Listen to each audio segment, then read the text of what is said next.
Doutora Fernanda, você poderia nos explicar melhor do que se trata esse processo que foi julgado pelo Supremo Tribunal Federal sobre o pagamento do piso salarial dos ACS e ACE, bem com quem está envolvido nesse processo?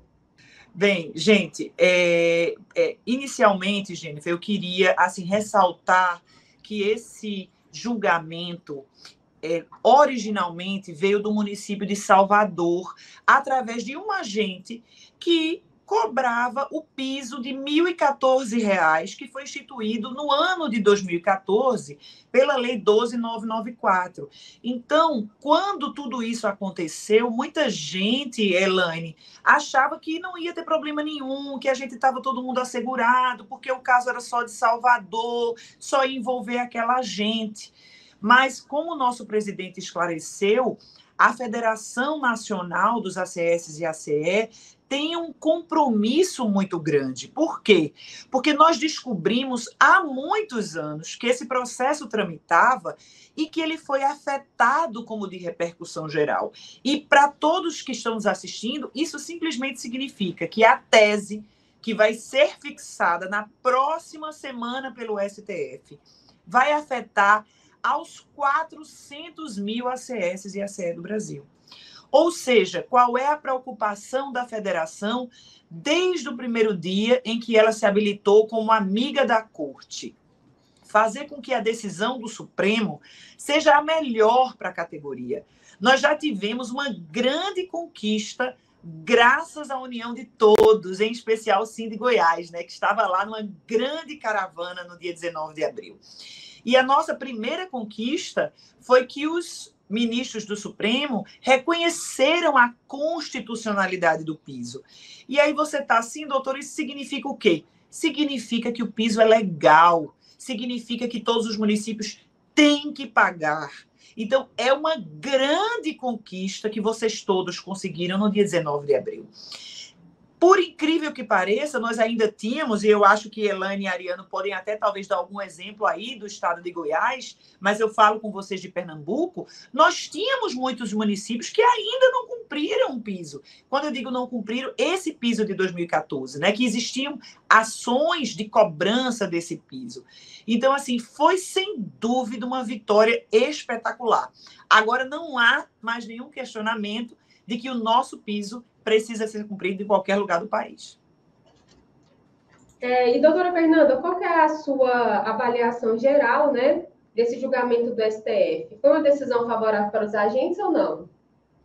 Então, como eu te falei, a gente está com uma preocupação agora, Jennifer, de, vamos dizer assim, num jocardo popular, do STF dar com a mão e tirar com a outra. Porque, veja, na hora que o Supremo ele publica uma decisão dizendo que o piso é constitucional, que ele é legal e que, portanto, tem que ser respeitado, ele obriga todos os municípios a pagarem. Mas a realidade dos ACS e ACE é...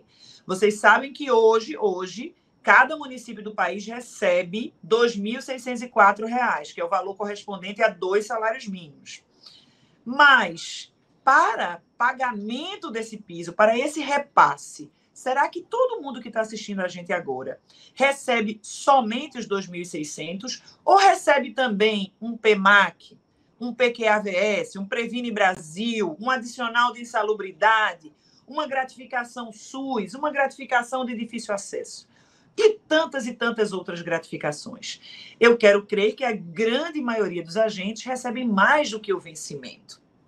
Então, o debate que nós estamos atravessando essa semana é: o município poderia, por exemplo, fixar o vencimento em R$ 1.500 e, com o restante do valor, ir pagando as gratificações até somar 2.604?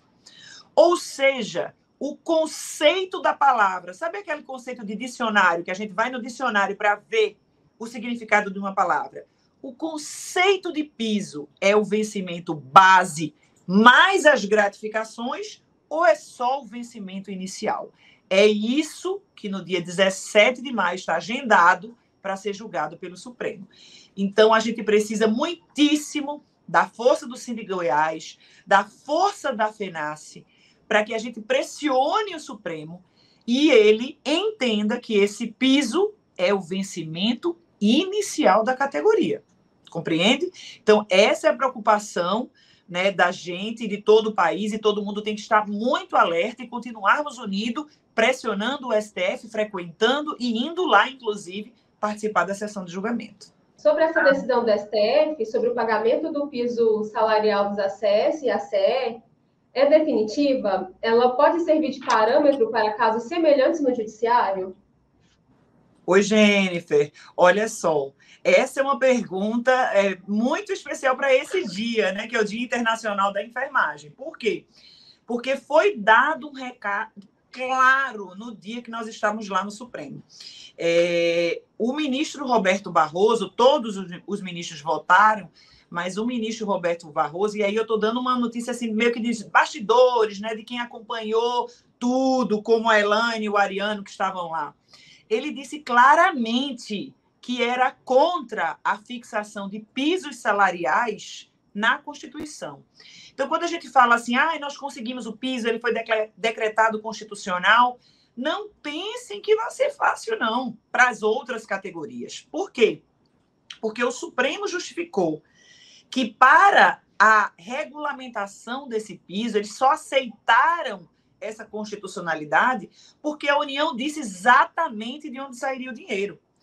E aí, para ser prática para você, Jennifer, ora, se existe agora um PNL, que é uma previsão orçamentária que o presidente Lula assinou, dizendo de onde vai sair o dinheiro para o pagamento do piso da enfermagem, ok, há uma grande tendência de que o Supremo entenda que esse piso da enfermagem é constitucional, mas apenas para os servidores públicos. Por quê? De onde vai sair o dinheiro para pagar os enfermeiros do setor privado? Será que a União vai pagar os enfermeiros do setor privado? Não, não. Então, assim, não é um debate fácil, não é fácil, porque essa discussão da constitucionalidade é justamente quem paga. Quem paga? Então, a conquista dos enfermeiros agora com a PNL foi muito grande, porque há a previsão de que a União vai fazer o repasse para que os municípios e o Estado possam cumprir com o piso da enfermagem. Foi o que aconteceu com os agentes comunitários, né? Nós temos uma previsão orçamentária de onde sai o dinheiro para o repasse. E é por essa razão que o Supremo entendeu constitucional. Mas talvez isso não vá se aplicar para outras categorias que não têm essa previsão no orçamento da União, compreende? E, doutora Fernanda, nas cidades onde já existem as leis, a forma de pagar o piso salarial, ela poderá sofrer alteração, caso a tese relate que o piso é a somatória das gratificações fixas? Foi ótimo você perguntar isso, Jennifer, porque eis o motivo de nós estarmos assim tão atentos ao julgamento. O julgamento que estava previsto para acontecer na quarta-feira, dia 10, foi adiado para o dia 11, não terminou, né, porque houve julgamentos de processos criminais antes, e foi adiado agora para o dia 17 de maio. E aí eu te digo da relevância da participação do Sindsaúde, né, do Estado de Goiás e, obviamente, da nossa federação. Quero parabenizar mais uma vez Elaine e Ariano, que estiveram lá, até contar essa cena aí de bastidores que o nosso presidente Luiz Cláudio comentou. E eu vou te contar a minha visão. Nós estávamos lá preparados no dia 19 de abril para fazer a sustentação oral. E, naturalmente, oficiamos o Supremo, imaginando que poderiam chegar até uns 40 ACS e ACE no local. Ocorre, minha gente, que olha, é uma pena que a gente não filmou. Esse Supremo ficou lotado. Eu me arrepio até quando eu falo sobre isso, porque a fila rodava o Supremo Tribunal Federal e Elaine está aí, e Ariane estão aí, que não me deixam mentir, Luiz Cláudio está aí. E a gente assustou o Supremo, porque eles viram a força da categoria. A categoria chegou lá toda fardada, com uma camisa que, inclusive, foi organizada pela federação, de constitucionalidade do piso. E então eles disseram, não, esse povo não vai entrar, não. Obviamente que a gente sabe que eles estão assustados por conta do dia 8 de janeiro, né, da invasão que foi feita lá. E a gente se aperreou, meu Deus, como é que o pessoal que veio do Piauí, do Ceará, e eu estou vendo aqui nos comentários do YouTube, um beijo grande aqui, eu vi, ó, Silverlânia, da Sinac Ceará, tem gente aqui do Sindax, Pernambuco, mas lá estavam Espírito Santo, Minas Gerais, Piauí, Amazonas, Alagoas, Paraíba, Sergipe, estávamos lá todos. E aí eles se assustaram com a quantidade de gente, mas graças a Deus a gente conseguiu entrar. Se você assistir o vídeo agora no STF, você vai ficar focada na sustentação, mas ao meu redor, ao lado, estava a coisa mais linda que eu já vi na minha vida. Um auditório cheio de trabalhadores lutando pela sua categoria. Então, assim, fiquei muito feliz e acredito realmente que nós vamos conseguir vencer essa etapa, que é fazer com que as gratificações não sejam computadas para o cálculo do piso. Porque mesmo, respondendo sua pergunta, que haja uma lei municipal, a gente sabe que, na prática, lei municipal ela pode ser alterada a qualquer momento. Então, você pode ter uma lei agora, de 2022, de 2021, que seja alterada após o julgamento do Supremo. Então, precisamos permanecer atentos e unidos para que isso não aconteça, que as gratificações não façam parte desse cálculo. Outra pergunta assim, que vai esclarecer os nossos ouvintes e telespectadores é a seguinte: o que pode ser considerado como gratificação fixa? Quinquênio, por exemplo, é uma gratificação fixa? Pois é um debate que vai rechear os tribunais. É isso que você está falando agora, Jennifer.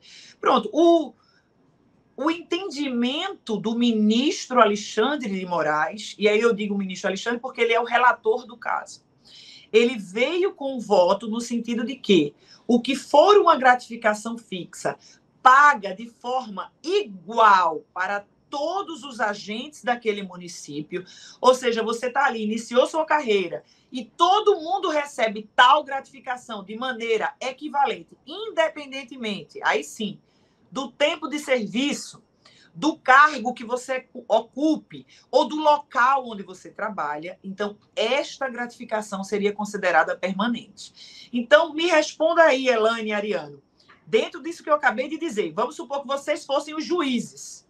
Vocês acham que o quinquênio ou o anuênio, dependendo do município, né? Porque tem alguns que usam quinquênio, outros anuênios, outros triênio, enfim, seria uma gratificação considerada permanente dentro desse conceito do ministro Alexandre? O que é que você acha, Elaine e Ariano? Então, não seria, né?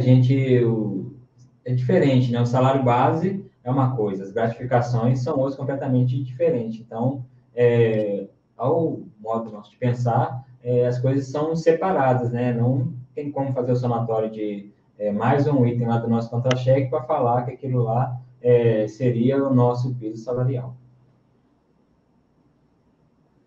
Elaine, em especial, Elaine, você falou, desculpa, deixa a sua consideração? Pode continuar, doutora Fernanda. Então, em especial, Ariano, porque no caso do quinquênio e do anuênio, é óbvio que o tempo de serviço influencia. Então, eu não posso dizer que ela é uma gratificação permanente, mas ela não é igual para todos. Por quê? Porque eu posso ter um tempo de serviço menor, receber um quinquênio, outro colega recebe 2, outro colega recebe 3. Então, apesar dela ser uma gratificação permanente, ela não é igual para todos, porque ela varia de acordo com o tempo de serviço. Então, no entendimento que está se encaminhando pelo ministro Alexandre de Moraes, para que esta gratificação faça parte do conceito de piso, Jennifer, teria que ser uma gratificação não só, né, no valor igual para todos, mas que a condição para eu ter essa gratificação fosse também igual para todos. Então, assim, a condição para todos do quinquênio é igual, é o tempo de serviço, mas o tempo de cada um é diferente, então cada um pode receber valores diferentes. Então, dessa forma, eu não diria que é uma gratificação idêntica para todos e, portanto, não iria entrar nesse conceito do ministro Alexandre de Moraes. Mas você imagine que a interpretação do tribunal, cada um tribunal interpretando de uma maneira diferente, a gente vai ter muita luta pela frente, se assim o STF decidir. Então, melhor é que não se incluísse gratificação nenhuma, porque a gente não ia ter debate mais nenhum sobre isso. O Walter Assis deixou aqui um comentário aqui no nosso chat, E se esse piso que tramita para os futuros técnicos, qual seria a perspectiva? Os futuros técnicos, será que seriam os futuros agentes, que agora seremos técnicos, né? É isso mesmo. Ou técnicos de enfermagem? Eu não entendi direito. Não, técnicos de agente mesmo, do curso técnico de agente comunitário de saúde. Ah, sim, pois não. Não, aí o valor do piso, Walter, ele é de acordo com a sua profissão, né? Então, agente comunitário e agente de endemias, independentemente da questão de ser o técnico, né, de ter essa qualificação, ele tem garantido o vencimento inicial, como os 2 salários hoje, o ano que vem pode ser mais do que isso. E aí foi até bom ele perguntar, por quê? Porque os contratados também têm esse direito, porque eles exercem a função de ACS e ACE. Então, a conquista que nós temos no STF, desde o dia 19, gente, é que o piso é válido para todo o país, para a profissão. Não importa se você é carteira de trabalho assinado, se você é estatutário ou se você é contratado, não aceite menos do que o piso. O técnico, o piso, 2 salários. Agora, naturalmente, cada município, né, Elaine e Ariano, podem estipular gratificações para aquela pessoa que se especializa, que vai crescendo na carreira, né? Nós temos os PCCs, então, eventualmente, você pode concluir o técnico, vai receber um pouquinho mais. O que a gente está falando aqui é do mínimo, você não pode receber menos do que 2 salários. E, doutora Fernanda, aqui em alguns municípios dentro de Goiás, eles estão já fazendo essa agregação dessas gratificações para que se transforme em um piso, entendeu? E quando a senhora fala que a gente não pode receber menos do que o piso, mas como ainda não houve o julgamento da tese, os municípios já estão usando desse artifício para poder prejudicar os trabalhadores, entendeu? Então, assim, isso. Tem alguns gestores que já estão fazendo isso até mesmo com o piso da enfermagem. Então, assim... veja, Elaine, isso é muito grave. Isso é muito grave. Porque, veja só, se por acaso, e a gente está nessa torcida, que na semana que vem vai ser julgado o processo, ele foi entendido que o piso é esse vencimento inicial, sem qualquer gratificação, você não repassar o valor integral do piso da enfermagem, do piso dos agentes, significa, gestor, que você está praticando uma improbidade administrativa, porque está havendo desvio de finalidade de verbas da União. Então, nesse caso, tenha certeza, o jurídico do seu sindicato vai procurar o Ministério Público Federal, porque são verbas vindas da União que não podem ser desviadas. Sim, ótimo esclarecimento, doutora Fernanda, justamente para alguns que estão nos assistindo, né, que já está acontecendo isso nos municípios. Esse é muito grave, como eu lhe disse, repito. Então, o sindicato cumpre o papel de oficiar esses municípios para esclarecer o entendimento. E caso isso não seja corrigido amigavelmente, porque nós temos hoje os sindicatos voltados à negociação, naturalmente, que a gente não quer que ninguém seja preso, né? Não é esse o objetivo do sindicato, mas se continuar havendo descumprimento da norma, os sindicatos devem sim oficiar o Ministério Público Federal. Isso é gravíssimo. O Ricardo Alexandre deixou aqui uma pergunta. Como fazer os gestores pagarem aos contratados? Perfeito, Ricardo. Um beijo saudoso, Ricardo, aí de Pernambuco, cidade de Bezerros, né? Conheço demais, diretor aí do Sindax-PE. Ricardo, é justamente essa grande conquista, porque agora que o piso foi tido como constitucional, foi dito que nenhum ACS e ACE pode receber menos. Então, qual é a vantagem, gente, da gente ter um sindicato forte? Porque você fica imaginando, e eu sei que você está pensando isso, você que está aí nos assistindo, pensando, ora, puxa, eu, contratado, vou botar na justiça a prefeitura e vou ser demitido. Não é? É um contrato temporário, eu não tenho a estabilidade dos servidores ou dos empregados públicos. Eu sei que você está pensando isso, mas o seu sindicato pode sim. Porque o sindicato, que tem carta sindical registrada no Ministério do Trabalho, ele atua sem a sua procuração. Ele atua com a procuração do presidente do seu sindicato, que ingressa com uma ação coletiva para obrigar os gestores municipais pagarem o piso, inclusive aos contratados. Então, agora não tem mais como fugir do pagamento até para os contratados. Por essa razão que a gente precisa estar sempre fortalecendo e participando das reuniões dos seus sindicatos. E aqui temos uma pergunta da Mairane Rabelo. O adicional de insalubridade e o incentivo entram como gratificação? O adicional de quê? Perdão, Jennifer? O adicional de insalubridade e o incentivo, eles entram como gratificação?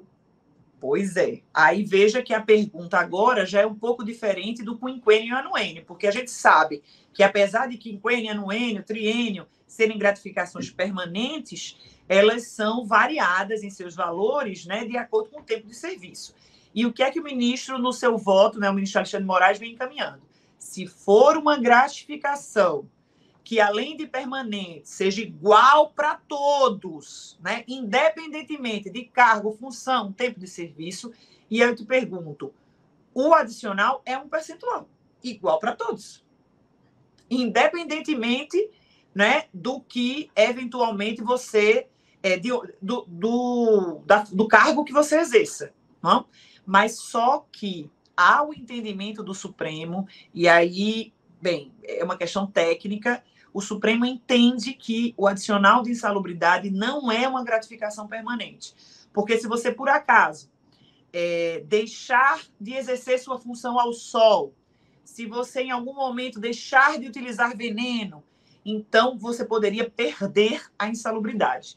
De forma que o adicional de insalubridade, o Supremo já tem um entendimento pacífico de que não é uma gratificação permanente, de que ela é uma gratificação temporária, dependendo do local, né, e das atribuições que você está exercendo naquele momento. Então, em relação à insalubridade, eu não teria preocupação, porque nós temos vários precedentes dizendo que ele não é uma gratificação permanente.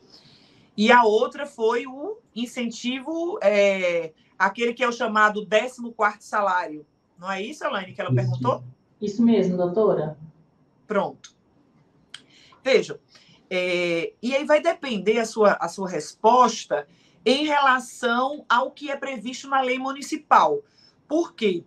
Porque esse incentivo, que é essa 14ª parcela repassada para os ACS e ACE, em geral, é o valor integral do salário.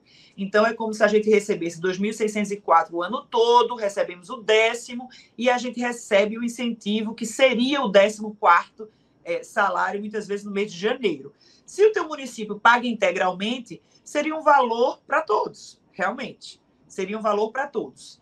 Mas ele não tem como compor o piso, porque ele não é pago mensalmente. Ele é pago apenas uma parcela. Então, ele não vai entrar para o cálculo do piso.